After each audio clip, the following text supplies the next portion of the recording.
हरे कृष्ण. सर्व उपस्थित भक्तांचं मी इस्कॉन मंगलोरच्या वतीने हार्दिक हार्दिक स्वागत करते.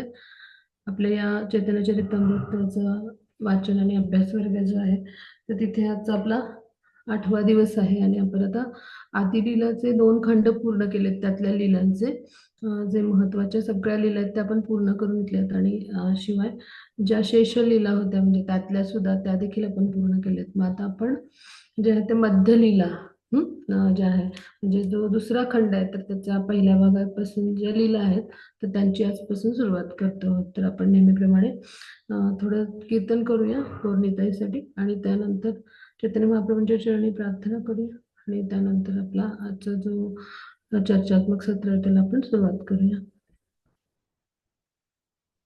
जय जय श्री चैतन्य जय नित्यानंद, जय जय श्री चैतन्य जय नित्यानंद, जय अद्वैत चंद्र जय गौर भक्तवृंद, जय जय श्री चैतन्य जय नित्यानंद, जय अद्वैत चंद्र जय गौर भक्तवृंद, जय जय श्री चैतन्य जय नित्यानंद, जय अद्वैत चंद्र जय गौर भक्तवृंद, जय जय श्री चैतन्य जय नित्यानंद, जय अद्वैत चंद्र जय गौर भक्तवृंद, जय जय श्री चैतन्य जय नित्यानंद, जय अद्वैत चंद्र जय गौर भक्तवृंद, जय जय श्री चैतन्य जय नित्यानंद, जय अद्वैत चंद्र जय गौर भक्तवृंद. आपण चैतन्य महाप्रभूंच्या चरणी प्रणाम व्यक्त करूया.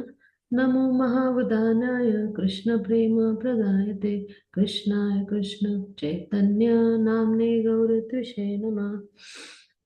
आपले इस्कॉनचे प्रमुख संस्थापक आचार्य श्रील प्रभुपाद, त्याचबरोबर आपले परमप्रिय गुरु महाराज, त्याचबरोबर आपले जे सर्व गुरु शिष्य परंपरेतले जे सगळे आचार्य आहेत त्याचबरोबर आपल्या जीवनात आणि माझ्या जीवनात आलेले सगळे शिक्षा गुरु आणि इथं उपस्थित असलेले वैष्णवी आणि त्याचबरोबर समस्त वैष्णववृंद यांच्या चरणी आपण वैष्णव प्रणाम मंत्र जो आहे तो त्या माध्यमातून प्रणाम व्यक्त करूया.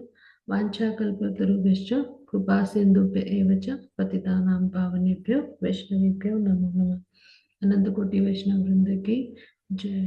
श्री चैतन्य चरितामृत ग्रंथ राज की जय. श्रील कृष्णराज कविराज गोस्वामी की जय. चैतन्य महाप्रभु की जय. श्रील प्रभुपाद की जय. गुरु महाराज की जय. श्री श्री राधा गोविंद की जय.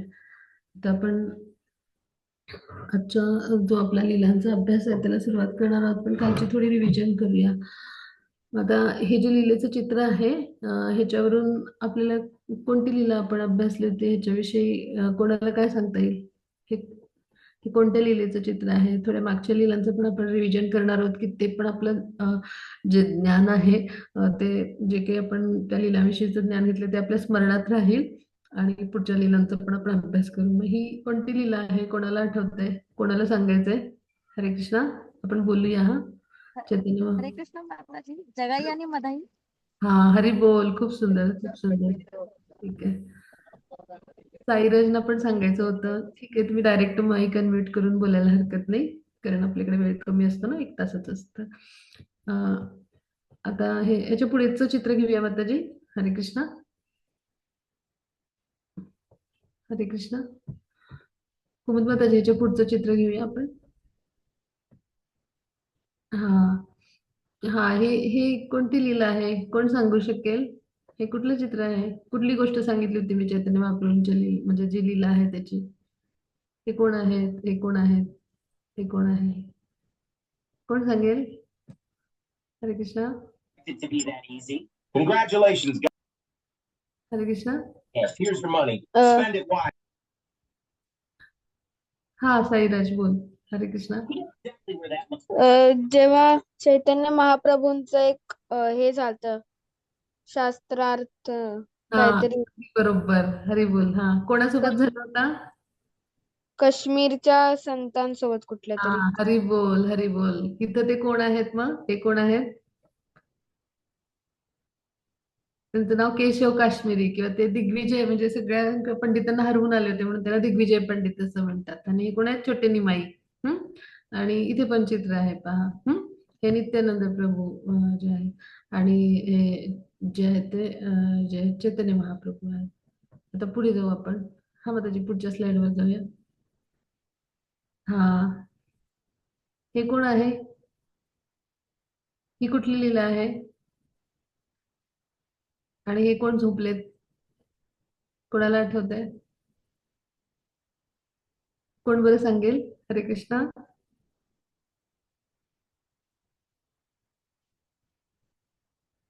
थोडीशी मी हिंट देते. कोणाच्या स्वप्नात कोणत्या माता आल्या असं काही आठवतंय कोणाला?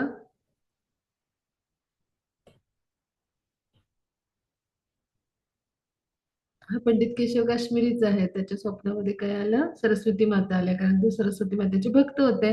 मग त्यांनी सांगितलं की ते साक्षात ब्रजेंद्र नंदन आहेत, श्रीकृष्ण आहेत, निमाई पंडित म्हणजे. मग त्याबरोबर ते जे आहे ते शरण गेले. आठवलं सगळ्यांना? आता पुढच्या लिलेवर जाऊ. हा माताजी पुढचं चित्र दाखवूया आपण. हा हा, हे कोणाला ओळखेल? हा, याच्या पुढचं. हा, हे कोणाला ओळखेल? हा कोण आहे? काजीची गोष्ट. हरी बोल. खूप सुंदर. साईदास प्रभूंचे हरी बोल प्रभूंच्यासाठी. आणि हे कोण आहेत? ओळख. चैतन्य महाप्रभू आणि त्यांचे भक्त. आणि हे कोण आहे तिथे उभे? काजी. हे निळ्या वस्त्रातले कोण आहेत? नित्यानंद प्रभू. हरी बोल. हा, आणि हे सगळे भक्त आहेत. अगदी छान. त्यांच्या घरामध्ये, अंगणामध्ये जो वादविवाद झाला. आणि हा जो वृक्ष आहे ना, हा हा वृक्ष आहे ना, हा अजूनही आहे बरं का. आणि इथे चांदकाजीची समाधी आहे. आणि त्यांचे पूर्वज जे आहेत ते सुद्धा चैतन्य महाप्रभूंचे भक्त आहेत. आता पुढे जाऊ आपण. हा, इथे तो शास्त्रार्थ झाला. हे सगळं त्याची चर्चा आहे. ही सगळे त्याच लिलेची चित्र आहेत. ते एकत्र आले आणि मग त्यांच्यामध्ये चर्चा झाली. हे कोण आहेत? हे कोण ह्यांना कोण ओळखू शकेल? हे कोण आहे? कुठे? हे या चित्रात हे जे आहेत हे दोघं शास्त्रार्थ करतात. मग इथे कोण उभे आहेत? हे हरिदास ठाकूर. सगळे लक्षात ठेवा, हरिदास ठाकूर कसे आहेत, म्हणजे त्यांचं कसं आहे, म्हणजे जे आहे सगळ्यांच्या समोर जे प्रस्तुती कशी असते, अशा स्वरूपात असतात हरिदास ठाकूर. ब्राह्मण बटूचा कसं वेश असतं तसं असतं. ठीक आहे. हे चैतन्य महाप्रभू आणि हे नित्यानंद प्रभू. आता पुढे जाऊ आपण. हे अजून आपले जे आहेत ते व्हायचे आहेत, म्हणजे हे अजून 5 टाइम्स आपले डिस्कस व्हायचे आहेत. पुढे येणार आहेत ते आता मध्य लिलेमध्ये. ठीक आहे. हे चित्र राहू दे माताजी असंच. त्याच्या पुढे जरा एक चित्र घ्या माताजी. हरे कृष्ण. हा, हे सगळे आपले आता इथून पुढे होतील मध्य लिलेमध्ये. हा, ते पहिलं चित्र आहे तिथेच आणून ठेवा. हा, हे राहू दे. ठीक आहे. तर आता सगळ्यांना खूप छान. जगन्नाथचं चित्र आहे का? हा, हे जगन्नाथपुरी. हे जगन्नाथांचं चित्र आहे. चैतन्य महाप्रभू आता जगन्नाथपुरीला जातात. तर तो त्यावेळेला त्यांचं जेव्हा जगन्नाथांचं दर्शन घेतात ते, तेव्हा त्यांची कशी अवस्था होते, तर तीही लीला आहे. तर आज आपण ती चर्चा करणारच आहोत. हा, सखोलमध्ये सगळ्यांना समजेल, त्यामुळे हे चित्र असू दे. आता आपण प्रत्यक्ष काय काय घटना घडल्या त्या आपण अभ्यासणार आहोत. म्हणजे आपण चैतन्य चरितामृत जो ग्रंथ आहे ना, तो श्रील कवी कृष्णराज कविराज गोस्वामी यांनी लिहिलाय, की जे चैतन्य महाप्रभूंच्या सोबत त्या काळामध्ये होते. त्याचबरोबर स्वरूप दामोदर म्हणजे त्यांचे निजी सहाय्यक होते. आणि त्याचबरोबर रघुनाथ दास, की जे म्हणजे ज्यांनी या सगळ्या लीला स्वतः अनुभवलेल्या होत्या, म्हणजे प्रत्यक्ष हे सहभागी असलेले किंवा त्यावेळेला उपस्थित असलेले जे भक्त होते. तर ह्या तिघांच्या अनुभव म्हणजे ह्या तिघांचं लिखाण, म्हणजे स्वरूप दामोदरांचे कडच्या म्हणतात त्याला, म्हणजे लिखाण, वैयक्तिक लेखन वही, आणि कृष्णराज कविराज आणि रघुनाथदासांनी कथन केलं ते काय काय घडले प्रसंग त्यावेळेला. अशा तिघांचं जे संयुक्तिक रूप आहे, तर ते कृष्णराज कविराज यांनी जे आहे, तर ते राधाकुंडच्या पायऱ्यावर बसायचे रघुनाथदास, आणि तिथे कृष्णराज कविराज लिखाण करायचे. अशा पद्धतीनं ह्या चैतन्य चरितामृत ग्रंथाचं लेखन पूर्ण केलंय. तर मग त्यावेळेला जे अनुभव आहेत ते असे त्यांनी कथन केलेत. मग ते आदी लीला, मध्य लीला आणि अंतलीला या 3 खंडामध्ये आहेत, आणि त्याचे वेगवेगळे भाग आहेत. तर आपण त्या क्रमानुसार जातो आहोत. हा, मग त्यानुसार आपण लीला अभ्यासतो आहोत. तर आता ही लीला येईल आपल्याला मध्य लीलेमध्ये. ठीक आहे. तर आता आपण समजून घेऊया की पहिली 24 वर्ष आहे तोपर्यंत चैतन्य महाप्रभू जे आहेत तर ते गृहस्थ आश्रमामध्ये राहिले वयाचे. मग पुढच्या 24 मध्ये त्यांनी म्हणजे 24 वर्ष पूर्ण झाल्यावर पहिली त्यांनी संन्यास घेतला. मग आता त्यांनी त्या काळात ज्या लीला संपन्न केल्या म्हणजे वय वर्ष 1 ते 24 त्याला म्हणायचं आदी लीला. मग वयाच्या 24व्या वर्षाच्या शेवटी जो माघ महिना होता त्याच्या शुक्ल पक्षाच्या काळात त्यांनी काय केलं, संन्यास स्वीकारला.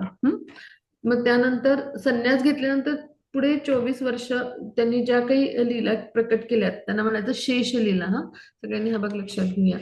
आणि मग आता ह्या शेष लीला म्हणजे काय की संन्यास घेतल्यानंतरच्या सगळ्या लीला. मग आता ह्या लीलांमध्ये ज्या म्हणजे शेष 24 वर्षांच्या काळामध्ये घडल्या तर त्या काळात ज्या लीला घडल्या त्यांना मध्य लीला किंवा अंत्यलीला म्हटलं जातं. म्हणजे ह्या शेष लीलांचाच भाग आहेत मध्य लीला आणि अंत्यलीला. मग आता ही जी 24 वर्ष होती म्हणजे शेवटची 48 वर्ष चैतन्य महाप्रभू या भूतलावर होते. त्यातली पहिली 24 वर्ष जे आहेत त्या आधी लीला. पुढच्या 24 वर्षानंतर म्हणजे पहिले 24 वर्ष तर तिथं गृहस्थाश्रमापर्यंत ज्या आहेत म्हणजे गृहस्थाश्रमात ते होते तोपर्यंतच्या आधी लीला. त्यानंतर त्यांनी संन्यास घेतला त्यानंतरची जी 24 वर्ष आहेत त्यांना म्हणायचं शेष लीला. त्या शेष लीलेमध्येच ज्या लीला येतात त्यांना मध्य लीला आणि अंत्यलीला म्हणतात. मग त्या 24 वर्षामध्ये जी 6 वर्ष होती पहिली तेव्हा त्यांनी जगन्नाथपुरी पासून म्हणजे ते जगन्नाथपुरीला आले इथे पहिल्यांदा. आणि जगन्नाथपुरीला येऊन त्यांनी नंतर काय केलं, बंगाल आणि सेतू बंदापासून श्रीधाम वृंदावन पर्यंत सर्व भारतभर म्हणजे त्यांनी काय केलं, भ्रमण केलं. मग आता जेव्हा ते जगन्नाथपुरीला आले आणि म्हणजे त्यांनी पहिल्यांदा जगन्नाथांचं दर्शन घेतलं त्यावेळची ही लीला आहे. थोडंसं आपण हा भाग समजून घेऊया की त्यांनी ज्या लीला संपन्न केल्या या सगळ्या स्थानांमध्ये तर त्यांना म्हणायचं मध्य लीला. म्हणजे त्यांनी जगन्नाथपुरी, बंगाल, सेतुबंद, श्रीधाम वृंदावन पर्यंत म्हणजे भारतभर भ्रमण केलं. म्हणजे त्यांनी उत्तरेकडून सुरुवात केला आणि ते दक्षिणेपर्यंत भ्रमण करत आले, दक्षिण भारतापर्यंत आणि पुन्हा उत्तरेला परतले. मग ह्या ज्या लीला आहेत ना ह्याला ज्या आहेत त्या मध्य लीला म्हणायचं. म्हणजे त्यांच्या तीर्थाटन किंवा त्यांच्या यात्रा जिथं म्हणजे घडली तर ह्या सगळ्या त्या यात्रेमध्ये दरम्यान ज्या लीला घडल्या ह्या सगळ्या मध्य लीला ह्या प्रकारात येतात. आणि मग त्यानंतर ते यात्रेहून परतले आणि त्यानंतर जो 18 वर्षांचा काळ आहे त्या काळात ज्या लीला घडल्या त्याला म्हणायचं अंत्यलीला. मग त्यामुळे आदिलीला, मध्यलीला आणि अंत्यलीला अशा 3 प्रकारामध्ये ह्या ज्या आहेत त्या लीलांचं आपण वर्णन करतो. म्हणजे ते अखंड 18 वर्ष त्यांचा जगन्नाथपुरीत निवास होता आणि त्या काळात त्यांनी काय केलं, स्वतःच्या आचरणातून सगळ्यांना भक्ती मार्गाची शिकवण दिली. आणि ज्या वेळेला चैतन्य महाप्रभूंनी जगन्नाथपुरीमध्ये 18 वर्ष जी होती तर त्यापैकी म्हणजे 18 वर्षापैकी 6 वर्ष आपल्या अनेक भक्तांच्या संगतीत घालवली. त्यावेळेला त्यांनी काय केलं, संकीर्तन केलं आणि भगवान यांच्या प्रेममय भक्तीचं जे आहे ते प्रवर्तन म्हणजे वर्णन आणि प्रवर्तन असं सगळं केलं. म्हणजे 24 वर्ष ते एकूण होते तर 18 वर्ष त्यांचा अखंड निवास होता. ह्याच्यात तुम्ही सगळ्यांनी लक्षात घ्या की 6 वर्ष भ्रमण होतं म्हणजे काही काळ ते जगन्नाथपुरीत राहिले आणि तेव्हा ते भक्तांना भेटले आणि भक्तांच्या संगतीत वेळ घालवला, गायन, नृत्य, संकीर्तन असं करत करत ते पुढे यात्रेला निघून गेले. अशी 6 वर्ष आणि उरलेले 18 वर्ष ते अखंड जगन्नाथपुरीत राहिले. मग त्यावेळेचं कार्य त्यांचं वेगळं आहे. तर हा भाग आपण समजून घेऊया. मग आता ते जेव्हा इथे आले जगन्नाथपुरीमध्ये तर कशा पद्धतीनं ही जी लीला आहे तर ती कशा पद्धतीने घडली तर तो भाग आपण समजून घेणार आहोत. मग त्यावेळेला म्हणजे काय काय घडलं तर जेव्हा चैतन्य महाप्रभू जे आहेत तर ते जगन्नाथपुरीला आले. मग त्या मार्गावरच्या त्यांनी तीर्थस्थळांना पण सगळ्या भेट दिली होती. म्हणजे ते सगळ्या तीर्थस्थळांना भेट देत तिथे आले आणि मग आता ते जेव्हा तिथे आले तर त्यावेळेला काय घडलं तर ते आपण समजून घेणार आहोत. म्हणजे त्यांनी भगवान जगन्नाथांचं जे दर्शन घेतलं ते कसं घेतलं तर महाप्रभूंनी पुरीमध्ये प्रवेश केल्या केल्या जगन्नाथ मंदिरामध्ये ते गेले आणि तिथे ते भावाविष्ट झाले, एकदम एकदम भावविभोर झाले. आणि मंदिरातल्या फरशीवर एकदम म्हणजे अचेतन होऊन पडले ते भावविभोर होऊन ते बेशुद्ध झाले म्हणजे थोडक्यात. आणि मग आता पहा ही लीला कशी घडली ह्याचं आपण आता वर्णन जे आहे ते समजून घेणार आहोत. तर असं का घडलं तर इथे आपण हा भाग समजून घेऊ की हे जे आहेत जगन्नाथांच्या रूपामध्ये इथे जगन्नाथ म्हणजे कोण आहे भगवान श्रीकृष्ण. आणि जे आहे ते हे कोण आहेत बलदेव किंवा बलरामजी आणि हे सुभद्रा मैया. मग आता भगवान श्रीकृष्ण म्हणजे जगन्नाथांच्या रूपात असलेले भगवान श्रीकृष्ण आहेत आणि चैतन्य महाप्रभू म्हणजे राधा भावामध्ये असलेले भगवान श्रीकृष्ण आहेत. मग राधा भाव आहे म्हणजे राधा राणींचा ते भावात होते आणि त्यांची आणि श्रीकृष्णांची भेट झाली. मग तो जो विरह भाव होता ना कृष्णांपासून आपण दूर होत आहोत. तर हे तत्व कसं आहे राधा आणि कृष्ण जे आहेत तर ते एकच आहेत. त्यांची शरीर वेगळी आहेत तत्व एकच आहेत कृष्ण तत्व. म्हणजे राधा राणी ज्या आहेत त्या शक्ती आहेत आणि श्रीकृष्ण आहेत ते जे आहेत ते शक्तिमान.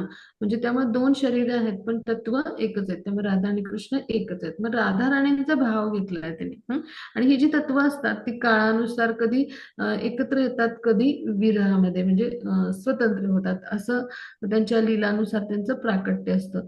मग ज्या वेळेला वृंदावनात होते त्यानंतर श्रीकृष्ण जे आहेत तर ते सर्वात आधी मथुरेला गेले आणि त्यानंतर द्वारकेला गेले म्हणजे वृंदावन सोडून ते निघून गेले. मग तो जो विरहाचा काळ होता ना तो 100 वर्षापेक्षा जास्त काळ लोटला होता. म्हणजे आणि तो जो विरह भाव आहे तो राधा राणींच्या मनातला श्रीकृष्णाविषयीचा तो जो विरह भाव आहे तर तो सगळा जो विरह भाव आहे तर तो विरह भाव अनुभवण्यासाठी श्रीकृष्ण जे आहेत म्हणजे राधा राणींचं कसं श्रीकृष्णांच्या विषयीचं प्रेम आहे आणि ते दिव्य स्तरावरचं कसं उच्च कोटीचं प्रेम आहे आणि त्यात असणारा तो विरह भाव आणि युगुल जे आहे श्रीकृष्ण आणि राधा राणी यांच्यामध्ये ते जे सुख आहे तो जो आनंद आहे श्रीकृष्णांच्या विषयी प्रेमाचा तो राधा राणींनी अत्यंत म्हणजे उच्च स्तरावर जाऊन तो चाखला ह्या दोघांमध्ये. म्हणजे तो राधा राणींनी जास्त अनुभवलाय तर ते सुख तो आनंद त्यांना अनुभवायचा. मग त्यात विरह पण आला. सगळंच आलं आस्वादन जेव्हा सुखाचं होत असतं तेव्हा तो एक त्या सुखाचाच भाग येतो. म्हणजे ती व्यक्तीच्या अनुपस्थितीमध्ये ती व्यक्तीच्या सगळ्या ज्या आहेत लीला म्हणजे आठवणी स्मरण करून त्या व्यक्तीचा आपण संग करणं मग ह्याला म्हणायचं विप्रलंब भाव. म्हणजे आणि कृष्णांच्या नित्य स्मरण करून कृष्णा उपस्थित नसताना त्यांच्या अनुपस्थितीत कृष्णांचा अशा पद्धतीनं संग करणं म्हणजेच प्रत्यक्ष कृष्णांचा संग करण्यासारखं आहे. आणि त्यामुळं त्याला तितकंच महत्व आहे. आणि म्हणजे असा जो भाव आहे त्याला म्हणायचं विप्रलंब भाव. मग ह्या भावामध्ये म्हणजे हा एखाद्या साधकाचा भक्ताचा कृष्णाविषयी भाव असावा. कारण आपण कृष्णांच्या कडून आपल्याच इच्छेने आलो आहोत या भूतलावर. आपल्यालाच वेगळ्या प्रकारे सेवा करायची आपल्याला ती लालसा उत्पन्न झाली म्हणून आपण इथे आलो आपल्याला वेगळ्या प्रकारे सेवा करायची. आणि मग त्या दृष्टीने मग आपण तिथून त्या म्हणजे गोलोकातून आपण कृष्णांना सोडून आलोय दूर आणि परत आपल्याला वेगवेगळ्या 84 लक्ष योनीतून आपण फिरतो आहोत की आपल्याला त्यांच्याविषयी असलेल्या आपल्या नातेसंबंधाचं विस्मरण झालंय. मग एखाद्या भक्ताचा भाव कसा असावा सर्वश्रेष्ठ भाव जो आहे राधा राणींचा म्हणजे विरह भाव. भगवान यांच्यापासून दूर आहोत आपण भगवान यांच्या विषयी विरहाचा मग तोच भाव घेऊन चैतन्य महाप्रभू आले. त्यांना तो भाव अनुभवायचा पण होता आणि हाच एका भक्ताचा सर्वश्रेष्ठ भाव असावा जो राधा राणींचा भाव आहे. म्हणजे भक्ताचा ह्या भावामध्येच भगवान यांची भक्तिमय प्रेममय सेवा तो करू शकेल अशा म्हणजे आर्त भावामध्ये. तर त्यामुळे त्यांनी जेव्हा पाहिलं तेव्हा त्यांची ती म्हणजे अनेक वर्षानंतर जी श्रीकृष्णांची जी भेट आहे 100 वर्षानंतरची ते झाल्यावरती कृष्ण लीलेमध्ये अशी कथा येते की तिथे जे आहेत तर कशी परिस्थिती होती आता थोडस आपण ह्या पार्श्वभूमीवरती जाऊया. तर काय झालं होतं की कृष्ण जे आहेत तर ते मथुरेला गेले वृंदावन सोडून आणि त्यानंतर मग पुढे ते जे आहे ते मथुरेत नंतर ते द्वारकेला गेले. मग तिथे द्वारका नगरी त्यांनी वसवली आणि तिथे द्वारकाधीश म्हणून ते राज्य करत होते. मग काय झालं की तिथे 16,108 राण्या त्यांना आहेत तिथे द्वारकेमध्ये. मग इतकं जरी असेल तरी म्हणजे त्यांना जे आहेत तर ते वृंदावन मधल्या आपल्या गोपीजनांची आठवणी येतच म्हणजे येतच असते. मग एकदा काय झालं की नारद मुनी जे आहेत तर ते अं, असे ते कुठल्याही ग्रहलोकामध्ये भ्रमण करू शकतात आपल्या इच्छेनुसार. तर ते आले द्वारका नगरीमध्ये आणि त्यांनी पाहिलं साक्षात इथे ब्रजेंद्र नंदन आहे ते विरह अग्नीमध्ये आणि गोपीजनांच्या विरहामध्ये एकदम ते म्हणजे दुःखी झालेत, कष्टी झालेत आणि ते स्वतःच म्हणजे जगतपती स्वतःच विरहाग्नीमध्ये जळत आहेत आणि राधाराणींची त्यांना आठवण येते, गोपीजनांची आठवण येते, नंदबाबा यशोदामय्यांची त्यांना आठवण येते. असं सगळं त्यांनी पाहिलं. म्हणजे काय की जेव्हा नारद मुनींनी पाहिलं की हे जे भगवान श्रीकृष्ण आहेत ते आपल्या पलंगावर झोपले होते हा आणि ते या कुशीवरून त्या कुशीवर असं वळत होते आणि मग ते असं पुटपुटत होते की म्हणजे हे नंदबाबा, हे यशोदा मैया. मग तिथल्या गायींची नावं घेत होते. त्यानंतर त्यांच्या सखींची नावं घेत होते, हे विशाखा, हे म्हणजे असं त्यानंतर हे ललिते अशी नावं घेत होते ते. परत गोपसखांची हे सुदामा, हे श्रीदामा अशी वेगवेगळी नावं, हे सुबाहू अशी नावं घेत होते. मग आता ते 16,108 राण्यांना वाटलं की आम्ही इतक्या राण्या इथे असताना ह्यांना गायींची का बरं आठवण येते. आणि मग ते एका कुशीवरून दुसऱ्या कुशीवर होत असताना काय म्हणत होते, हे राधे, हे राधिके, हे राधाराणी. मग ही राधाराणी कोण आहे असं त्यांना वाटलं. मग तर त्यांना श्रीकृष्णांना सांगता येत नव्हतं विरहामध्ये की ह्या राधाराणीविषयी मी काय सांगू. आणि ते कसं सांगू म्हणजे कसं ह्यांना समजेल सांगितलं तर, अशी त्यांची मनस्थिती बनली होती. मग अशी त्यांची जी परिस्थिती आहे ही पाहिली नारद मुनींनी. त्याच वेळी तिथे उद्धवजी पण आले आणि योगायोगाने तिथे जे आहेत तर त्याच वेळी जे आहेत ते बलरामजी पण आले हा आणि सुभद्रा मैया पण आल्या. मग आता नारद मुनी म्हणाले की ही अवस्था पाहता येत नाही भगवान यांची, तर तुम्ही काय करा की वृंदावनवासियांना जाऊन सांगा की श्रीकृष्ण येत आहेत. हा बलरामजींना आणि उद्धवना म्हणाले. ते म्हणाले, उद्धव म्हणाले की म्हणजे मी आधीच जाऊन आलोय आणि गोपीजनांचा इतका तीव्र विरहभाव आहे की त्या माझ्यावर विश्वासच ठेवणार नाहीत, मी आधीच भेटून आलोय. मग बलरामजी म्हणाले माझं पण हेच झालंय, मी पण आधीच भेटून आलोय आणि कृष्ण येणार आहेत सांगितले, पण माझ्यावर पण आता त्या विश्वास नाही ठेवणार. मग सुभद्रा मैया म्हणाले की मी जाईन, कारण स्त्रियांनी जरा भावनिक सांत्वना दिली की पटतं ना, आणि मी तिकडे गेलेली नाहीये त्यामुळे मी जाईन असं म्हणाले. मग असं ठरलं. मग आता जायचं ठरलं, पण मग आता नारद मुनी म्हणाले की आता कृष्ण एवढे विरह वेदनेत आहेत की ते उठले की मला वृंदावन जायचं म्हणतील असं होईल. मग काय करायचं. मग असं ठरलं की वृंदावनच्या गोष्टी सांगायच्या कानामध्ये नारद मुनींनी त्यांच्या, आणि मग आता कृष्णांना वृंदावनला पाठवायचं सगळ्यांनी मिळून निर्णय घेतला. मग आता त्यांच्यासाठी लगेच बलरामजींनी रथ तयार ठेवला, दारुकाला सांगितलं की रथ तयार ठेव म्हणून. आणखी मग आपण उठले कृष्ण की त्यांना पाठवून देऊ म्हणून सांगितलं आणि तसं ठरलं. मग आता बलरामजी म्हणाले की सुभद्रा मैया कसं स्त्री आहेत, मग बहीण आहेत माझी, मग मी पुढे जाईन आधी थोडासा, मग सुभद्रा मैया पोचतील आणि मग नंतर कृष्ण येतील असं आपण करू. तर ठीक आहे म्हटले.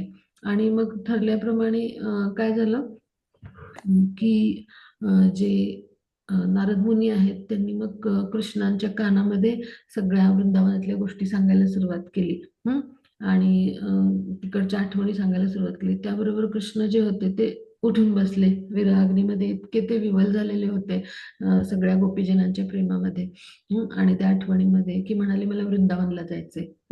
मग आता लगेचच बलरामजी म्हणाले ते बघ म्हणजे श्रीकृष्णाला म्हणाले ते बघ तुझ्यासाठी रथ तयार आहे, दारुका तयारच आहे रथ घेऊन. मग ते दारुकाला म्हणाले की तू आता मला घेऊन चल. तर दारुका म्हणाला ठीक आहे, मी एकदम वाऱ्याच्या वेगाने तुम्हाला घेऊन जातो तिकडे वृंदावनला. तर मग श्रीकृष्ण काय म्हणाले, वाऱ्याचे नको, मला मनाच्या वेगापेक्षा जास्त वेगाने तू एकदम घेऊन जा. पण ते इतके भावविव्हल होते ना की त्यांना चालता पण येत नव्हतं त्या भावना विरहा वेगामध्ये. मग त्यावेळेला काय केलं की जे नारद मुनी होते, त्यांनी बलरामजी जे होते आणि उद्धवजी, तर ह्यापैकी त्यांनी काय केलं, बलरामजी आणि नारद मुनी त्यांच्या एका बाजूला एकानी धरलं म्हणजे हाताला, आणि एका बाजूला एकानी, म्हणजे असं दोन्ही बाजूला दोन हाताला त्यांनी असं खांद्यानं धरून त्यांना रथापर्यंत नेऊन पोहोचवलं. आणि रथात बसवलं. म्हणजे माणसाची दुःख वेगाने, आता आपण पाहिलं असेल, दुःखाच्या आवेगाने अशी परिस्थिती होते ना, की सगळं भान हरपून जातं, त्याचं चालताना तोल जातो, त्याला काही सुचत नाही. आपण पाहिलं असेल जेव्हा दुःख आवेशामध्ये लोक असतात तेव्हा, हो की नाही? मग तसंच झालं होतं परिस्थिती. आणि मग आता त्यांना नेऊन बसवलं असं रथामध्ये, आणि ते तिकडं जायला निघाले. आणि मग तोपर्यंत बलरामजींनी पण आणि सुभद्रामय्या हे पण जे आहेत, तर त्यांनी तिकडून आपल्या रथातून पण प्रयाण केलं, असं झालं परिस्थिती. आणि त्याच वेळेला काय झालं, मग इकडे ही परिस्थिती कृष्णांची होती. मग तिकडे वृंदावनात काय परिस्थिती होती, तर श्री गौर गोविंददास यांचे एम्बाल्कमेंट ऑफ सप्रेशन म्हणून पुस्तक आहे, तर त्याच्यामध्ये त्यांनी खूप छान वर्णन केलंय. म्हणजे गौर गोविंददास हे श्रील प्रभुपादांचे खूप उत्तम भक्त होते. भुवनेश्वरमध्ये त्यांनी इस्कॉनचा प्रचार प्रसार केला आणि स्थापना केली इस्कॉनची. तर त्यांनी तो विरहभाव खूप सुंदर सांगितलाय. तर त्यांनी काय केलं, जे वृंदावन मधले जे गोप गोपी होते, तर हे सगळे निधिवनमध्ये जमले होते. आणि का जमले होते, तर राधा राणी ज्या होत्या त्यांनी 100 वर्ष त्यांची म्हणजे भगवान श्रीकृष्णांची वाट पाहिली की ते येतील, आणि आता कृष्णांची काही आपल्याशी भेट होणं शक्य नाही. आणि त्या विरहभावामध्ये म्हणजे ते जवळजवळ शरीर आपलं देह त्यागण्याच्या परिस्थितीत होत्या. आणि मग आता त्या निधिवन म्हणजे त्यांच्या युगल प्रेमाच्या ज्या लीला आहेत त्या घडण्याचं ठिकाण, म्हणजे प्रमुख स्थान आहे. सुंदर सुंदर लीला तिथे घडल्यात त्यांच्या. आणि अशा ठिकाणी आपली जी आठवण आहे, आपल्याला जे स्मरण आहे सुंदर सुंदर श्रीकृष्णांच्या सहवासातल्या घटनांचं, तिथे जाऊन त्यांनी प्राण त्यागायचं ठरवलं. आणि मग त्या तिथे तिथल्या निधिवनची जी रच आहे त्याच्यावर त्या पौडलेल्या होत्या. आणि त्यांची परिस्थिती कशी होती की सगळे वृंदावनवासी त्यांच्या या म्हणजे निर्णयामुळे खूप दुःखी कष्टी झाले होते, आणि छाती म्हणजे असे आपटून आपटून रडत होते, आक्रोश करत होते. त्यांचं क्रंदन झालं होतं की आता राधाराणी देह त्यागण्याची परिस्थितीत आहे. आणि अशी परिस्थिती झाली होती त्यांची, इतक्या निश्चित निश्चल पडलेल्या होत्या त्या भूमीवरती, की अशी अवस्था होती की जी म्हणजे ललिता सखी आहे ती वारा घालत होती त्यांना. मग चित्रसखी त्यांचे पाय चोळत होती, म्हणजे अजून हालचाल त्यांची व्हावी म्हणून. गार पडता अंग निस्तेज होतं ना व्यक्ती, एकदम भावना विभोर होऊन दुःख आवेगाने, तशी परिस्थिती होती. मग जी इंदुलेखा सखी आहे, तर ती काय करत होती, त्यांच्या नाकासमोर कापूस धरून अजून श्वास चालू आहे की नाही हे पाहत होती. म्हणजे इतकी भावविवल परिस्थिती होती. मग आता काय करायचं, म्हणजे विशाखा सखीनं आपल्या मांडीवर त्यांचं डोकं घेतलं होतं. मग अशी परिस्थिती झाली होती राधाराणींची.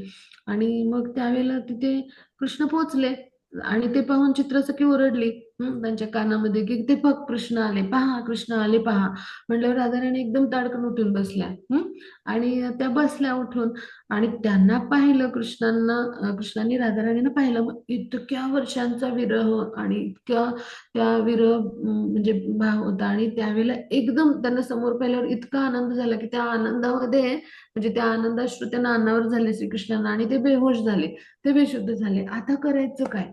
की इतका वेळ काय होतं की राधाराणी ह्या उठून म्हणजे अशा परिस्थितीमध्ये होत्या, पण आता परिस्थिती उलटी झाली. मग राधाराणींनी सांगितलं की हे चित्रासखी तू काय कर की हा जो वाऱ्याचा झोत आहे, तो वृंदावन मधल्या वाऱ्याचा या निधिवनला मधल्या वाऱ्याचा झोत आहे ना, तो अशा रीतीने वळव की तो माझ्या शरीराला स्पर्श करून, माझ्या अंगवस्त्रांना, माझ्या गळ्यातल्या फुलांच्या माळा ज्या आहेत, तर माझ्या आभूषणांना सगळ्याला स्पर्श करून श्रीकृष्णांच्या नाकांपर्यंत जाईल. आणि चित्रसखीला सांगितलं की तू काय कर, तसा तो वारा स्पर्श करून गेला की तू श्रीकृष्णांच्या कानामध्ये माझ्या नावाचा जप कर, श्री राधे श्री राधे श्री राधेचा जप कर. मग ठरलं तसं, आणि लगेचच मग जे आहे विशाखा सखीनं तो वारा आहे तो तिकडे वळवला, वाऱ्याचा झोत. आणि तो जो वाऱ्याचा झोत आहे त्यांनी स्पर्श जेव्हा केला त्याच वेळेला म्हणजे श्रीकृष्णाच्या नाकाला त्याचा स्पर्श होतो न होतं, तर त्याच वेळेला काय केलं, चित्रसखीने त्यांच्या कानामध्ये राधे राधे असं म्हणायला सुरुवात केली. आणि मग काय झालं, श्रीकृष्ण जे आहेत ते उठून बसले. आणि मग ते जेव्हा उठून बसले दोघेही एकमेकांकडे पाहत होते की अरे हे तर आपल्याला वाईट स्वप्नच होतं, आपल्याला 100 वर्ष झाली असं काही जाणवलंच नाही, आपण आत्ताच भेटतो आहोत काही दिवसांनंतर, असं त्यांना वाटलं. आणि एकमेकांकडे बघून ते स्मित करत होते. मग ही जी परिस्थिती जी आहे म्हणजे ही जी परिस्थिती होती तर ही होईपर्यंत म्हणजे आता ते दुपारपासून सगळे जमलेले होते, जे होते ते निधिवनामध्ये सगळे व्रजवासी आणि जे सगळे गोपीजन होते. आणि तोपर्यंत मग ही सगळी परिस्थिती जेव्हा पाहिली, जे आहे ते बलरामजी पोचले तिथे आणि सुभद्रा मैया. मग त्यावेळेला त्यांनी ही परिस्थिती पाहिली. मग आता खूप वर्षांनी भेटल्यावर आपली कशी परिस्थिती असते पहा. आपण असे मोठे डोळे करून पाहतो ना एखाद्या व्यक्तीला, आणि एकदम मोठं आपलं स्मित हास्य असतं ना, असं ब्रॉड स्माइल. तर तसे हे विग्रह आहेत बघा, असे मोठे डोळे आणि ब्रॉड स्माइल, आणि एकदम असे हातपाय असे एकदम आपल्या एखाद्या व्यक्तीला भेटलो तर आपण असे एकदम असे म्हणजे आपलं अंग आकसून जातं पहा, आणि किती दिवसांनी व्यक्ती भेटते असं एकदम विस्मय आणि आनंद. तर तसे विग्रह आहेत, एकदम हातपाय त्यांचे असे आकसल्यासारखे आहेत त्या विग्रहामध्ये. ठीक आहे. कसलेले हातपाय असे आत ओढले गेलेले आहेत आणि एकदम चेहऱ्यावर असे मोठे डोळे आणि एकदम असं स्माइल. खूप वर्षाने भेटल्यावर अशीच परिस्थिती होती ना, मग असे ते वेगळे आहेत. म्हणजे हे सगळं पाहून राधाराणींचा भाव जो आहे ना कृष्णाविषयी पाहून, सुभद्रा मैया बलरामजींची अशी अवस्था नाही, कृष्णांची तर झालीच होती इतक्या वर्षांनी राधाराणींना पाहिल्यानंतर. आणि मग तो जो आनंद आहे तर तो म्हणजे त्यांच्या भेटीमध्ये व्यक्त एकमेकांकडे ते करत होते. आणि मग ही जी वेळ आहे ती तोपर्यंत उलटून गेली, म्हणजे दिवस संपला आणि पहाट म्हणजे रात्र उलटली आणि पहाट होती. आणि ते एका पाषाणावर बसले होते निधिवनातल्या राधाराणी आणि श्रीकृष्ण आहेत, एकमेकांकडे पाहून खूप छान स्मितहास्य करत होते. आणि मग चित्रसखीने काय केलं, विशाखा सखीने काय केलं, तर विशाखा सखी जी आहे तर तिने त्यांची आरती सुरू करायला म्हणजे आरती सुरू केली. ललिता सखी जी आहे तर तिने वेगवेगळे विशाखा सखींनी दोघींनी मिळून वेगवेगळे राग आळवायला सुरुवात केली. मग हे वृंदावनवासी जे आहेत ते त्यांनी काय केलं, त्यांनी करताल आणि मृदुंगाच्या तालावर टाळ्या पेटून आनंदाने असे नाचायला गायला लागले. सगळ्यांना खूप आनंद झाला, कृष्ण आले इतक्या वर्षांनी सगळ्यांना आणि राधाकृष्णांची भेट झाली म्हणून खूप खूप आनंदी होते सगळे. आणि मग ही जी राधा आणि कृष्णांची ही जी अशी सुंदर भेट होती ती पहाटेची वेळ होती पहा. आणि म्हणून पहाटेच्या वेळी काय केलं जातं, आपल्या राधा गोविंदांच्या मंदिरामध्ये मंगल आरती जी आहे ती म्हणली जाते. मग मंगल आरतीतलं मंगल काय आहे, तर ही राधा कृष्णांची पहाटेच्या वेळेला झालेली 100 वर्षांची भेट. मग हीच आपली मंगल आरती. आपले श्रील प्रभुपाद जे आहेत त्यांनी आचार्य परंपरेमध्ये ही जी मंगल आरती आहे ही सुरुवात केली. म्हणजे काय, श्रील प्रभुपाद काय म्हणतात, म्हणजे जो मंगल आरतीला उपस्थित राहत नाही त्याच्या जीवनात मंगल काही होईल का. म्हणजे राधाकृष्णांच्या भेटी सारखा मंगल क्षण कुठला असू शकतो का. तो सर्वश्रेष्ठ मंगल क्षण आहे गोपीजनांच्या जीवनातला, आणि त्या दोघांच्यासाठी पण, मग आपल्यासाठी पण, आपण पतित जीवात्म्यांसाठी ह्याच्यापेक्षा दुसरा कुठला आनंद असू शकतो का. आणि आपले जे आचार्य परंपरेतले जे आहेत सगळे आचार्य काय आहेत, मंजिरी आहेत. आणि ते काय आहेत, मंजिरी म्हणजे काय, 8 ते 10 वर्षाच्या गोपिका जे ह्या मुख्य सखी आहेत त्यांच्या, गोपीजन आहेत 8 सखी आहेत त्यांच्या सहाय्यक सखी म्हणून कार्य करतात. आणि मग ह्यांचं कार्य काय आहे, कृष्ण आणि राधा यांची भेट कशी घडवून आणायची. तर मग अशा पद्धतीनं भेट झाल्यावरचा जो आनंद आहे तो सर्वोत्कृष्ट आनंद आहे. आणि ह्याच्यापेक्षा दुसरा आनंद कुठला असेल का. मग तो रोज टाळ्या पिटून नाचून गाऊन एकदम संकीर्तन करून मृदुंग करताल वाजवून आपण जो करतो आनंद व्यक्त, तो म्हणजे मंगल आरती. आणि म्हणून मंगल आरतीला आपण उपस्थित राहणं आवश्यक आहे. त्यांचा दृष्टिक्षेप आपल्यावर भगवान यांचा आपल्यावर पडणं आवश्यक आहे. जसं सगळ्या व्रजगोपींच्यावरती पडला. आणि मग जगन्नाथाची रथयात्रा म्हणजे काय, हे 100 वर्षानंतरची ही जी भेट आहे राधाकृष्णांची, तर राधा आणि कृष्णांना एकत्र आणणारे रथ तो ओढला जातो. तर राधा आणि कृष्णांना एकत्र आणणारे ते व्रजवासी बनतो आपण जेव्हा आपण रथ ओढायला जातो ना. आणि म्हणून आपण रथयात्रेमध्ये नेहमी सामील व्हावं दरवर्षी. म्हणजे राधा आणि कृष्णांची ती 100 वर्षांची जी भेट आहे ना, तर ती साजरी केली जाते रथयात्रेमध्ये. आणि ती रथयात्रा कुठून होते, तर नीलाचल पर्वत, म्हणजे जे जगन्नाथपुरी आहे, जे म्हणजे ऐश्वर्यधाम, जे ज्याला द्वारके समान मानलं जातं. द्वारका कसे ऐश्वर्य धाम आहे, तिथे द्वारकाधीश आहेत, तर त्याला द्वारके समान मानलं जातं, त्याचं महत्व. आणि गुंडीच्या मंदिर जे आहे तर ते वृंदावन सारखं मानलं जातं. तर मग द्वारकेहून वृंदावनला गेले भगवान, तसं रथयात्रा जी आहे ती जगन्नाथपुरीतलं पुरी मंदिर म्हणजे नीलाचल पर्वतापासून गुंडीच्या मंदिरापर्यंत जाते. मग त्यावेळेला श्रीकृष्ण जसे द्वारकेहून ह्याला गेले वृंदावनला, आणि बलरामजी सुभद्रा मैया गेल्या. तर त्यावेळेला जे जे सहकारी होते, म्हणजे रथ 3 असतात त्यासाठी. मग सर्वात आधी कुणाचा येतो, तर बलरामजींचा रथ येतो. मग सुभद्रा मैयांचा येतो. आणि त्यानंतर जो आहे तो कोणाचा रथ येतो, तर श्रीकृष्णांचा येतो. मग श्रीकृष्ण श्रीकृष्णांना धरून न्यावं लागलं होतं. मग ते पंड्या जे आहेत म्हणजे पांड्या जे आहेत सगळे जे पुजारी पुरोहित आहेत जगन्नाथपुरीचे, तर ते ही भूमिका करतात. नारद मुनींनी आणि बलरामजींनी धरून नेलं ना आणि श्रीकृष्णांना रथात बसवलं, ते भावविभोर झाले ते, मग ते भूमिका करतात. ते काय करतात, जगन्नाथजींचे हे विग्रह आहेत ना हे, तर ह्या विग्रहांना नेऊन जगन्नाथजींच्या म्हणजे जे श्रीकृष्ण आहेत त्यांना बसवतात दोन्हीकडे धरून. आणि मग त्यांचा जो रथ आहे तर तो जो आहे तो शेवटी म्हणजे नेतात, कारण ते विरह भावात आहेत ना. आणि आधी सुभद्रा मैया आणि बलरामजी पोचले आणि त्यांनी पाहिलं नाही दिवनात काय अवस्था आहे. आणि त्यांचं इतकं प्रेम बघून ते इतकं अचंब, विस्मय, आनंद, आणि तो प्रेम श्रीकृष्ण येऊन पोचले. पाठीमागे होते ते येऊन पोचले भेटीला, म्हणजे पाठीमागे रथ म्हणून श्रीकृष्णांचा ठेवतात आणि मग तो पुढे येतो म्हणजे भेटीला. जगन्नाथजी म्हणजे जो आहे तो नंतर पुढे येतो. तर अशा पद्धतीने क्रम आहे. मग हे काय आहे, जगन्नाथ जी यात्रा संपन्न करतात त्याचं हे रहस्य आहे. आणि मग जे रथाला दोर असतो तो धरून जे ओढतात ना, ते गोपीजनांची भूमिका निभावतात. जे गोपीजन जमले होते ना आजूबाजूला श्रीकृष्ण राधाराणीच्या भोवती आणि राधाकृष्णांची भेट व्हावी म्हणून प्रार्थना करत होते, त्यांच्यासाठी तळमळत होते, क्रंदन करत होते. तर रथ ओढणारे जे गोपीजन आहेत ना, तर ते जे असतात तर ते म्हणजे रथ ओढणारे जे भक्त आहेत तर ते गोपीजनांच्या भावामध्ये असतात, भूमिकेत असतात, आणि म्हणून त्यांच्यावर कृष्णांची कृपा होते पहा. म्हणून आपण जेव्हा रथ ओढायला जातो तेव्हा आपण राधाकृष्णांच्या मिलनासाठी, त्यांना एकत्र आणण्यासाठी अनेक वर्षांच्या म्हणजे 100 वर्षांच्या भेटीनंतर जात असतो. असा त्याचा आध्यात्मिक स्तरावरती भावार्थ होतो. आणि त्यामुळं ती कृपा आपल्याला कृष्णांची मिळते. आणि म्हणून आपण जगन्नाथ यात्रेमध्ये सामील व्हावा आणि तो रथ खेचायचा जितकं जमेल तितका प्रयत्न करावा दरवर्षी. आपल्या जवळच्या मंदिरामध्ये असते रथयात्रा, किंवा इस्कॉन बेंगलोरला रथयात्रा खूप सुंदर असते. आपण याचा प्रयत्न करूया सगळ्यांनी. तर हे रहस्य आहे जगन्नाथ यात्रेचं जे संपन्न केली जाते. हा, अनेक रहस्य आहेत त्यापैकी. आणि ही जी भेट आहे, मग ही जी 100 वर्षानंतरची भेट आहे, त्याच भेटीचं स्मरण झालं चैतन्य महाप्रभूंना राधा भावामध्ये, जी निधिवनात त्यांची झाली होती. आणि ती राधाराणींना ते स्मरण झालं, म्हणजे चैतन्य महाप्रभूंच्या देहामध्ये जे राधाराणीचा भाव आहे कृष्ण. आणि हे कोण आहेत, कृष्णांना पाहून झालं, म्हणजे जगन्नाथांच्या रूपात कृष्ण आहेत ते, त्यांना पाहून झाल्यामुळे ते निश्चित पडले, एकदम भाविवश होऊन पडले ते. कसं की ते कृष्ण आहेत, कृष्ण जे आहेत तर पण त्यांचा भाव कोणाचा आहे, राधाराणींचा आहे. आणि त्या राधा भावामध्ये जेव्हा त्यांनी पाहिलं कृष्णांना तेव्हा ते मूर्छा येऊन पडले. अशा पद्धतीने ही लीला घडली. मग आता त्यावेळेला काय झालं, ते असे अचेतन पडले होते, तर त्यावेळेला मंदिरातल्या रक्षकांना महाप्रभूंचा हा दिव्य प्रेम भाव जो आहे ना, तर तो समजला नाही. आणि त्यांनी काय केलं, सार्वजन भट्टाचार्य हे तिथले महान पंडित आणि म्हणजे महत्वाचे असे व्यक्ती होते.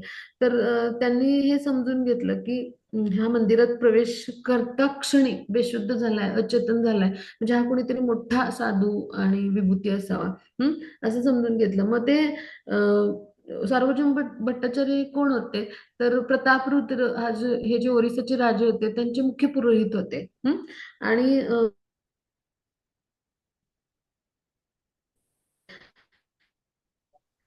त्यांची जी अंगकांती होती ती खूप सुंदर होती, अशी दिव्य अंगकांती होती. आणि त्यांचं हे सगळं रूप पाहून ते आकर्षित झाले, म्हणजे सगळ्या भक्त तिकडं त्यांचं असं सुंदर म्हणजे गोरा असा पिवळसर गोरा वर्ण आणि असं तेज आहे पहा, हे पाहून, आणि असे उंचे पुरे, म्हणजे ते भगवान आहेत साक्षात. मग भगवान श्रीकृष्ण काय करतात, सगळ्यांना आपल्याकडे आकर्षित करतात. मग त्यांच्याकडे सगळेजण आकर्षित झाले. आणि मग आता हे सगळं पाहून त्यांनी काय केलं, सर्व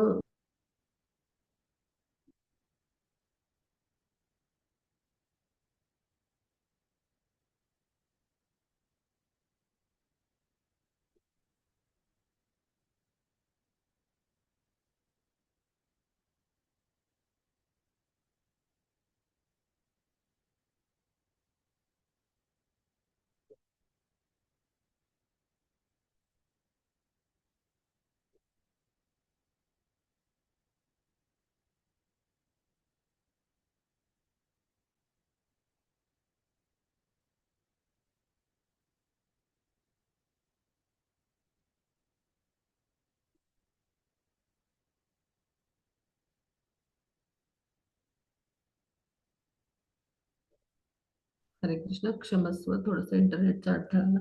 तर हे खरोखर भावविभोर झालेत का काही सहजी येऊन असं नाटक करतात भावविभोर झाल्याचं?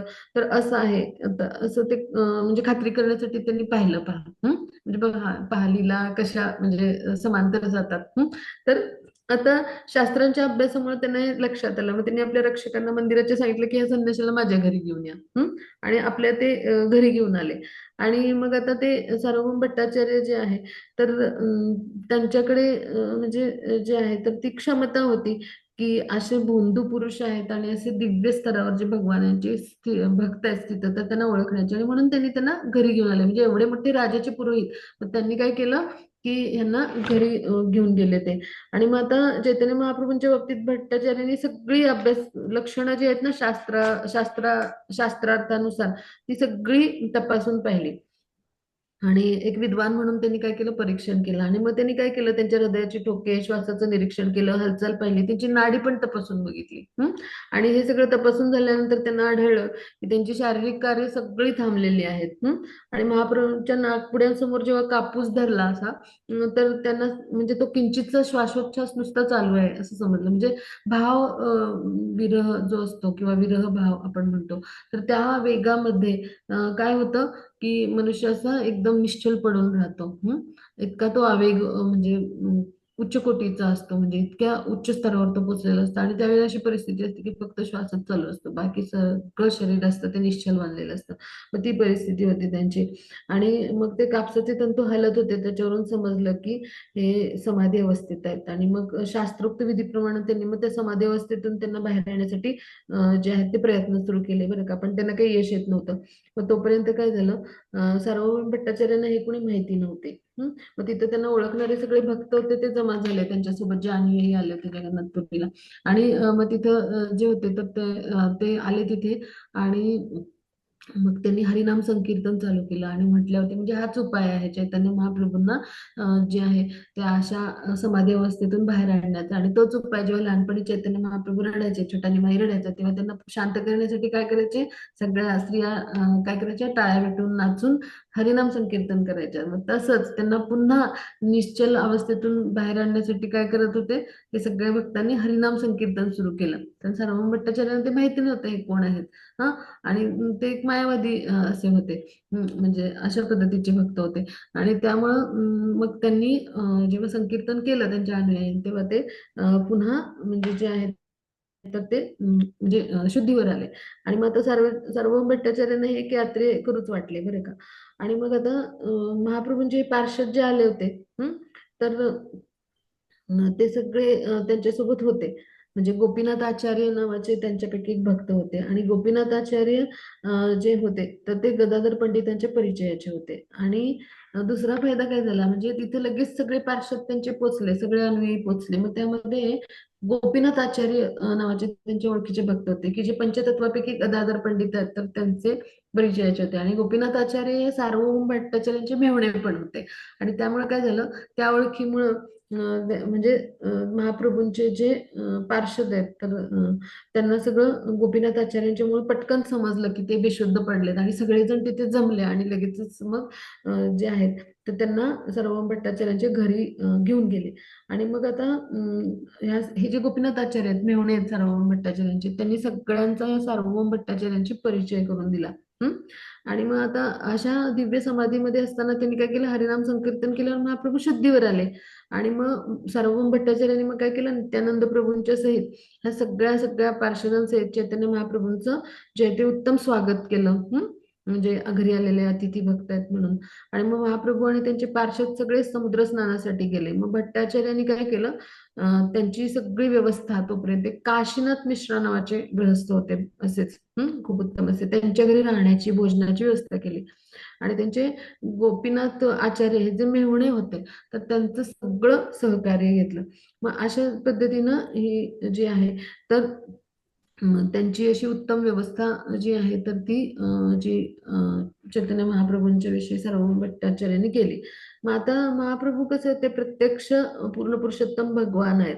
मग सार्वभौम भट्टाचार्यांना असं वाटत होतं की ते फक्त आणि फक्त साधे एखादे महान भक्त असतील. साधे म्हणजे काय, की असे अनेक स्तर आहेत भक्तांचे, त्यापैकी एक सामान्य स्तरावरचे पण भगवानांचे उच्च कोटीचे असे महान भक्त असू शकतील फार तर चैतन्य महाप्रभू म्हणजे. पण ते साक्षात भगवान श्रीकृष्ण आहेत असं काही त्यांना वाटलं नव्हतं. हा. आणि मग म्हणजे त्यांनी मग आपली मतं मांडायला सुरुवात केली, त्यांच्यामध्ये चर्चा झाली, वादविवाद झाला. म्हणजे आणि मग आता त्यांनाही माहिती नव्हतं की महाप्रभू जे आहेत तर ते जे आहेत तर ते कोण आहेत, तर प्रत्यक्ष श्रीकृष्ण आहेत. मग आता बंद सर्व कर बरं, आपण पप्पा झोपले किती वाजते तोंडाजवळ सांगून. कृष्ण माईककडे लक्ष ठेवूया आपण सगळ्यांनी.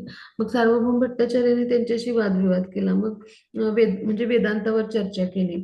मग भट्टाचार्य जे आहेत तर ते सुद्धा कसे होते, तर नवदीपच्या परिवारातूनच होते. म्हणजे महाप्रभूंचे आजोबा निलांबर चक्रवर्ती आणि सार्वभौम भट्टाचार्यांचे पिता हे दोघं मित्र होते, सहपाठी होते शाळेमधले. अशी ओळख निघाली त्यांची. आणि त्यामुळे त्यांच्यामध्ये खूप वात्सल्य भाव निर्माण झाला दोघांमध्ये. आणि मग आता सार्वभौम भट्टाचार्य हे शंकराचार्य संप्रदायामध्ये होते, म्हणजे संन्यासी चे ते प्राचार्य होते. म्हणजे शंकराचार्यांचा जो संप्रदाय म्हणजे मायावादींचे ते मुख्य प्राचार्य संन्यासी होते. आणि मग आता चैतन्य महाप्रभूंनी पण मायावादी संन्यासींकडूनच संन्यास घेतलेला होता, केशव भारतींकडून, म्हणून त्यांच्यामध्ये अजून जे आहे ते जवळीक झाली. मग आता या तरुण संन्यासीला सुद्धा आपण वेदांत शिकूया अशी त्यांना इच्छा झाली.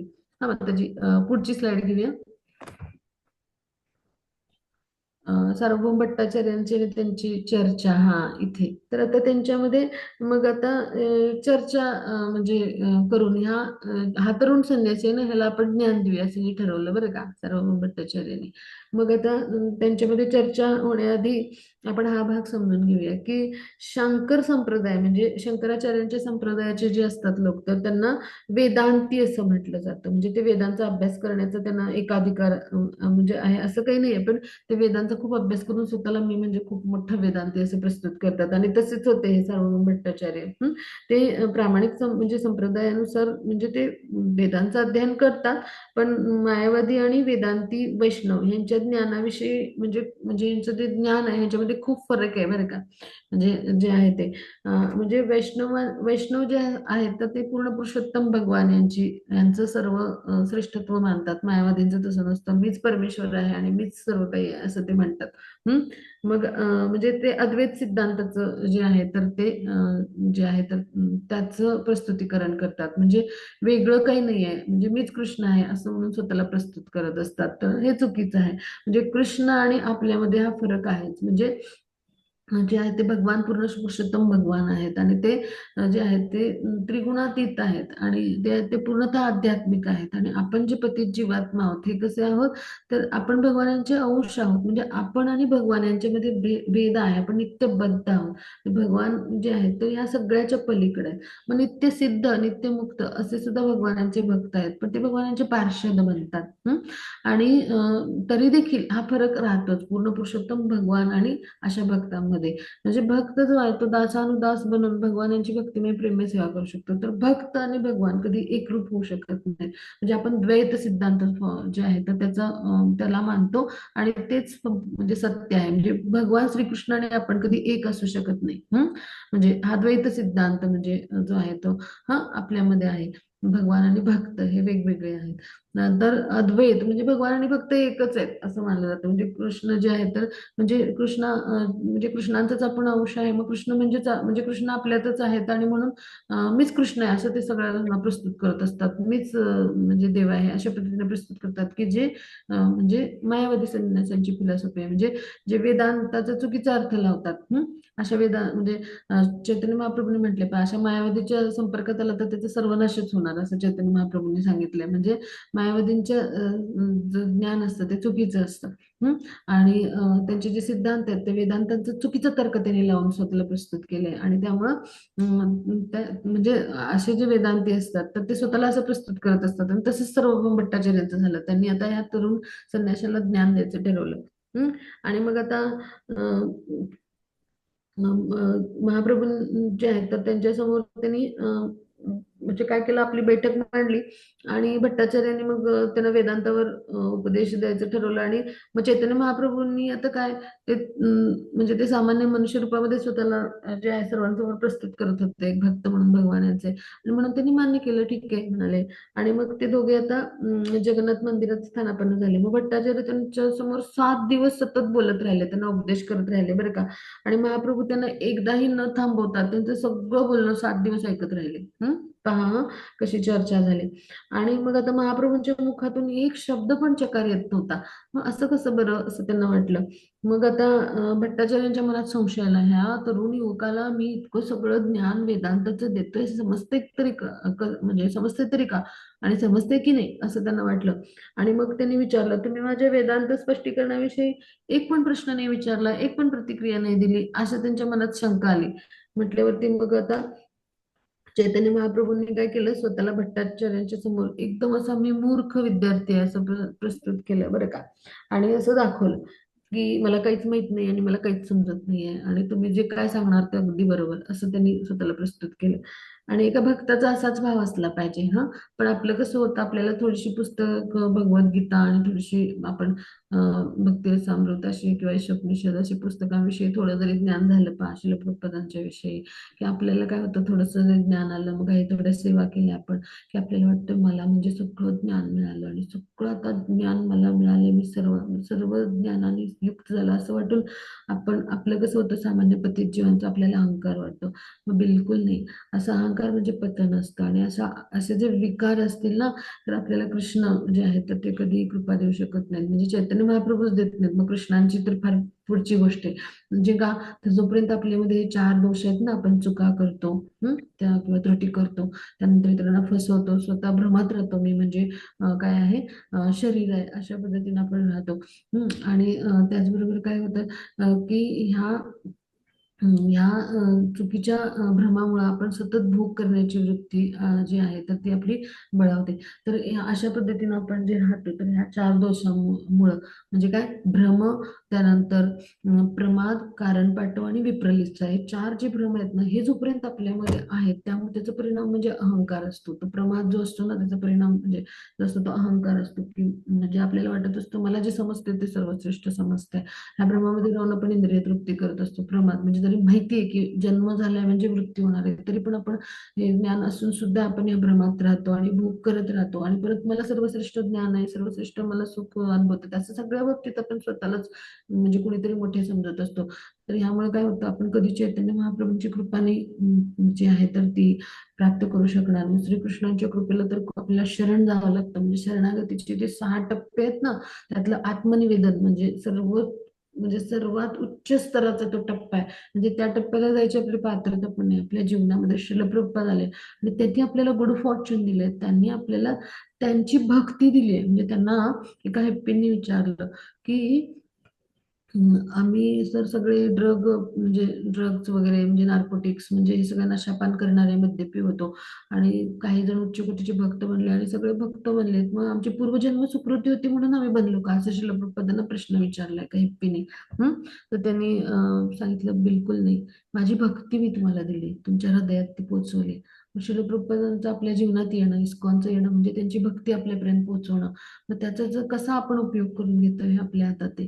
म्हणजे आपण ते जी कृपा मिळाली त्यांच्या माध्यमातून, प्रमुख संस्थापक आचार्य म्हणून, प्रीमिनंट गुरु ज्याला म्हणतो आपण, तर ती आपण योग्य तऱ्हेनं म्हणजे ती कृपा आली ती आपल्याकडे, तर ती योग्य पद्धतीने चॅनलाइज होणं, म्हणजे आपण दास राहणं. आपल्याला किती ज्ञान मिळालं, आपल्याला भक्ती सेवेचा किती अनुभव आला, किंवा आपल्याकडं सगळं म्हणजे सगळं जे ज्ञान सगळं येतंय, कृपेचा ओघ येतोय, तर त्याचा आपण सदुपयोग करून घेतला पाहिजे. आपण स्वतःला हीन दीन या स्तरावर, जसे चैतन्य महाप्रभू होते, मला काहीच कळत नाही, मी अज्ञानी मूर्ख आहे, अशा पद्धतीने राहत होते. आणि त्याचबरोबर आचरणाच्या स्तरावर, हे जे ज्ञान घेतले ते आचरणाच्या स्तरावर आणलं पाहिजे, अन्यथा मायावादींसारखी अवस्था होते. म्हणजे पाखंडी म्हणतात की तो प्रवचन देतो पण तो आचरणात काहीच आणत नसल्यामुळे तो कधी भक्त नाही बनू शकत. म्हणजे तो सेवा मी करतोय असं देखावा करतो, किंवा सेवा देतोय, प्रवचन देतोय, म्हणजे प्रवचन ही पण एक सेवा आहे वाणीची. तर मी असं प्रवचन देतोय, मग अशा लेवल्सना आपण शिकवतोय, किंवा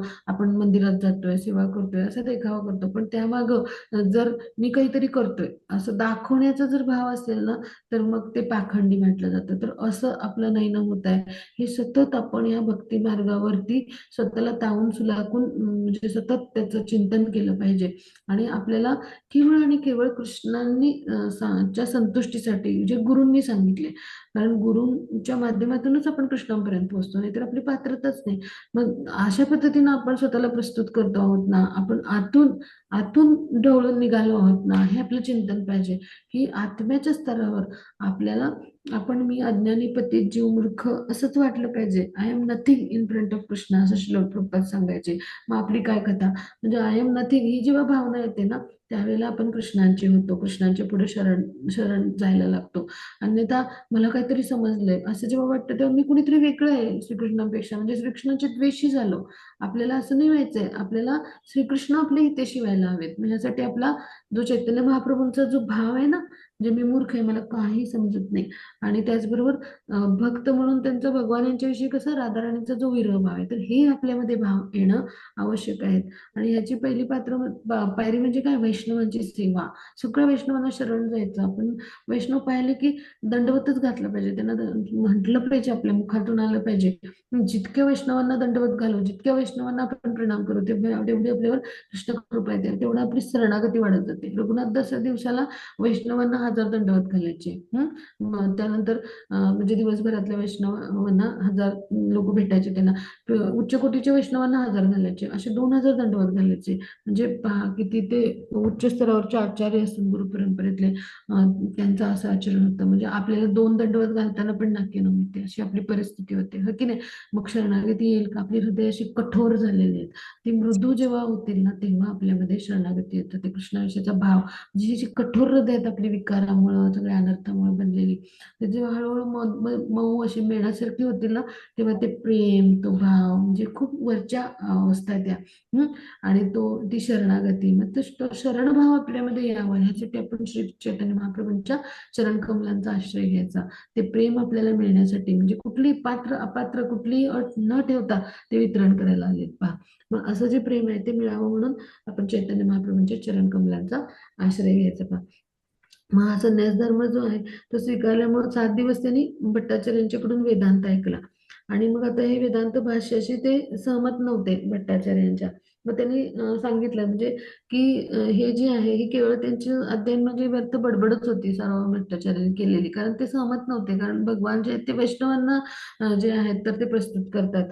आणि मग व्यासदेवांनी वेदांतावरती भागवतम लिहिलंय. मग ज्याला भागवताचं ज्ञान नाहीये त्याला वेदांत समजणं फार कठीण आहे बरं का. कारण अशा पद्धतीची शुष्क, म्हणजे जी आपण म्हणू शुष्क तत्वचर्चा किंवा तत्वज्ञानाची चर्चा जी आहे ती त्या चर्चेचा काहीच उपयोग नसतो, ती फोल ठरते.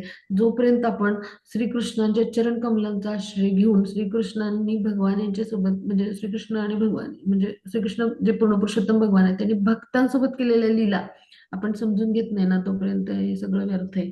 फुकट आहे, ही व्यर्थ बडबड आहे वेदांतावरची. कारण कसं आहे पहा, आपल्याला पोहण्याचं पुस्तक वाचून पोहण्याचं कसं उत्तम जलतरणपट्टू झालंय याच्यावर व्याख्यानं आपण दिली तर आपण उत्तम पोहू शकत नाही, हो की नाही. त्यासाठी प्रत्यक्ष आचरण करायला लागेल. म्हणजे जे ज्ञान आहे ते कृतीच्या स्तरावर आणणं, आचरणच्या स्तरावर आणणं म्हणजे विज्ञान. आणि असं हे कृष्ण भक्तीचं विज्ञान आहे, ह्यानुसार आपण वागलं पाहिजे. म्हणजे अशा पद्धतीचा आपण प्रयास केले पाहिजेत. अन्यथा काय होईल, तर त्या व्यक्तीची ती व्यर्थ बडबडच ठरेल. पोहण्याची पुस्तकं वाचल्यासारखंच होईल. आणि उत्तम जलतरणपट्टू कसा असावा याविषयी उत्तमोत्तम पद्धतीने वेगवेगळी व्याख्यानं दिली असं होईल. मग तशीच ही व्यर्थ बडबड झाली. आणि मग भट्टाचार्य प्रकांड पंडित असल्यामुळे वेदांतांचा त्यांनी केलेला उपवास जे आहे, म्हणजे जो चैतन्य महाप्रभूंनी अशा वेदांतांचा उपवास केला ते समजलं त्यांना. आणि मग त्यांनी सांगितलं की तुम्हाला जर मुद्दा समजत येत नसेल, म्हणजे समजू येत नसेल, तर तुम्ही त्याविषयी मला प्रश्न विचारा, असं त्यांनी सांगितलं बरं का. मग चैतन्य महाप्रभू जे आहेत तर त्यांचा म्हणजे जे महाप्रभू जे आहेत तर त्यांचा जो भाव होता चैतन्य महाप्रभूंचा, तर तो भट्टाचार्यांना त्यांचा जो म्हणजे त्यांनी का मौन धारण केलं होतं हा समजला. कारण ते हुशार पंडित होते. म्हणजे ते त्यांना म्हणाले की तुम्हाला समजलं नसले तर एखादा मला प्रश्न विचारा. पण ते मौन का धारण करून होते, तर ते जे आहेत तर ते वेदांती होते, पण अशा वेदांती म्हणजे काय, वेदांचं जे ज्ञान आहे त्यांना, तर अशांना वेदांती म्हणतात. पण अशा वेदांताचा काय उपयोग अशा ज्ञानाचा, की जे आचरणाच्या स्तरावर कधी उतरलंच नाही आहे. ती म्हणजे आचरण म्हणजे काय, भक्तिमय प्रेममय सेवा, सेवेच्या स्तरावर कधी आलेलंच नाही. मग हे ज्ञान आहे ते व्यर्थ बडबड होती. आणि म्हणून चैतन्य महाप्रभू जे आहे, तर त्यांनी आपल्या मनातील गोष्ट मग आता त्यांनी सांगावी अशी त्यांना विनंती केली भट्टाचार्याने. आणि मग वेदांत सूत्रावरचं भाष्य आहे त्याच्यावर ते म्हणाले, म्हणजे त्यांनी स्पष्टीकरण दिलं. म्हणजे बुद्धीने वेदांत सूत्राची वाटेल तशी व्याख्या करतात, त्याच्यावर त्यांनी सांगितलं चैतन्य महाप्रभूंनी, की व्यासदेवांनी मंत्राचा अर्थ काय सांगितलाय हे त्यांनी त्यांना स्पष्ट करून सांगितलं. आणि मग उदाहरण दिलं की शंख आणि शेड हे दोन जीवांच्या अस्थि आणि विष्ठा आहेत. मग आता वेद या दोन्ही घटकांना शुद्ध समजतो. शंख म्हणजे शंख जो भगवानांच्या हातात असतो तो म्हणजे तो त्या प्राण्याची विष्ठा आहे. शंख म्हणजे शंख जो निर्माण होतो तो त्या प्राण्याच्या समुद्रातल्या त्या जलचराच्या विष्ठेपासून निर्माण होतो. आणि शेण पण मग आता वेद प्रमाणाला कोणी आव्हान देऊ शकत नाही, मग शंका घेऊ शकत नाही त्याच्याविषयी. आणि वेदांचं जे प्रमाण आहे तर त्याला आपण स्वीकारलंच पाहिजे. मग आता हे वेद आहेत तर ते ह्या दोन्हींना शुद्ध म्हणतात. मग आता लोक सुद्धा या दोन्हीच्या आधारावर ज्या काही वस्तूंचा पुरावा दिला जातो त्याला पण शुद्ध म्हणतात. म्हणजे शंखातून जल घालून ते शुद्ध केलं जातं ती वस्तू. किंवा जिथं शेण आहे म्हणजे गोमातेचं शेणाने ती भूमी सारवली तर ती शुद्ध सात्विक झाली असं समजतात. मग यामधला भाव असा आहे की वेदांचे आदेश आपण स्वीकारलेत. मग आता ते भौतिक कारण मीमांसा न करता स्वीकारले पाहिजेत, हो की नाही. मग आता इथं असं नाही म्हणू शकणार की शंख आणि शेण याची उदाहरण आहेत. मग एखादा असं म्हणेल की गायीचं शेण जर शुद्ध आहे तर मग या विद्वान ब्राह्मणाची विष्ठा सुद्धा मग अधिकच शुद्ध असली पाहिजे, तर असं नाही म्हणता येणार, कारण हे भौतिक स्तरावरचे तर्क आहेत. आणि असे तर्क जे आहेत ते मायावादी मांडत होते. म्हणजे असे तथाकथित तर्कांना आपल्याला कधी जे बुद्धीने मांडलेत तर ते कधी वेदांशी म्हणजे साधर्म्य साधणारे नसणार आहेत. ते त्यांचे म्हणजे मानवी तर्क आहेत आणि त्यांच्या मानवी बुद्धीनुसार, की जी कशी आहेत आपली इंद्रिय अपूर्ण आहेत, आपल्यामध्ये जे म्हणजे दोष आहेत त्यानुसार आपली इंद्रिय कशी आहेत, अपूर्ण आहेत. आणि त्यामुळे हे आपण अशा पद्धतीचे तर्क मांडून वेदांचा विपर्यास नाही करू शकत.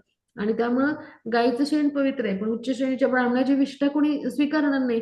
मग अशा पद्धतीने त्यांनी उदाहरण दिलं. आणि त्यामुळे वेदांमध्ये ढवळाढवळ करण्याचा तुम्हाला काही हक्क नाही, अशा पद्धतीने त्यांनी त्यांना स्पष्टीकरण दिलं. आणि जेव्हा हे सगळं म्हणजे त्यांनी वेद पुराण यांच्याविषयी सगळं स्पष्टीकरण दिलं तेव्हा सार्वभौम भट्टाचार्यांना साक्षात्कार झाला की हे जे आहे ते उच्च कोटीचे भक्त आहेत भगवानांचे. आणि मग त्यांनी काय केलं, अशा पद्धतीने उपदेश केला आणि आपलं षडभुजा रूप दाखवलं त्यांनी. म्हणजे एका हातामध्ये त्यांच्या मदतीची पुढची स्लाइड घेऊया इथे. हा पहा, हे षडभुजा रूप दाखवलं. तर पहा, त्रिभंग मुद्रा आहे म्हणजे श्रीकृष्णांचं श्याम सुंदर रूपातली त्रिभंग मुद्रा आहे. आणि बासरी आहे म्हणजे श्याम सुंदर रूप. त्याचबरोबर धनुष्य बाण आहे पहा, म्हणजे त्रेतायुगातलं श्रीरामचंद्रांचं धनुष्य बाण. आणि त्याचबरोबर कमंडलू आहे म्हणजे संन्यास जीवन. आणि दंड आहे संन्यासाचा, म्हणजे हे चैतन्य महाप्रभूंचं रूप. तर असं षडभुजा रूप दाखवलं त्यांना, त्याचं दर्शन त्यांना घडलं. आणि अशा पद्धतीने त्यांनी मीच तो श्रीकृष्ण आहे हे त्यांना दाखवून दिलं, त्यांना उपदेश करून. मग ते सार्वभौम भट्टाचार्य ते त्यांना शरण आले आणि त्यांचे भक्त बनले. अशा पद्धतीने ही लीला घडली.